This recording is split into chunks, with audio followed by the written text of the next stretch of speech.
Viewers, నేను మీ MM రజా. మా సమాజంలో మహిళలు బంగారం అంటే చాలా ఇష్టం పడతారు. కొంతమందికి అదృష్టం కలిసి వస్తుంది, కొంతమందికి గోల్డ్ వాళ్ళ చేతికి వచ్చినా వెళ్ళిపోతుంది. గోల్డ్ అంటే వాళ్ళ దగ్గరికి వచ్చినా దూరం అయిపోతుంది. గోల్డ్ ఆగదు, ఏదో ఒక సమస్య రావడం, ఆ గోల్డ్ కుదిరిపెట్టడం కానీ అమ్మడం కానీ ఇలాంటి జరుగుతూనే ఉంటుంది. అలాంటి వాళ్ళకి బంగారం మీతో ఉండాలంటే దానికి ముఖ్యమైన అంశం వచ్చేసి ధన ఆకర్షణ ఉంటే మాత్రమే మీరు గోల్డ్ కొనుక్కొలుతారు. మీ దగ్గర ఉండే గోల్డ్ మీ దగ్గర ఉంటుంది. ధనం లేకపోతే ఏదో ఒక సమస్య వల్ల ఆ గోల్డ్ మీరు అమర్చబడుతుంది.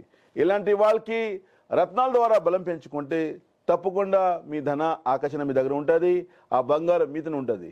ఇక తెలియచేయాలంటే ఏదైతే సమస్య కావచ్చు, ఎలాంటి ఇబ్బంది కావచ్చు, ఎలాంటి కమిట్మెంట్స్ కావచ్చు, ఆ ధనం ఉంటే దాని నుంచి మీరు బయటకు రావచ్చు. ధన ఆకర్షణ కోసము రత్నాలు ధరిస్తే తప్పకుండా ధన ఆకర్షణ ఉంటుంది, డబ్బు మీ దగ్గర నిలబడుతుంది, లైఫ్లో హ్యాపీగా ఉంటారు. Wish all the best.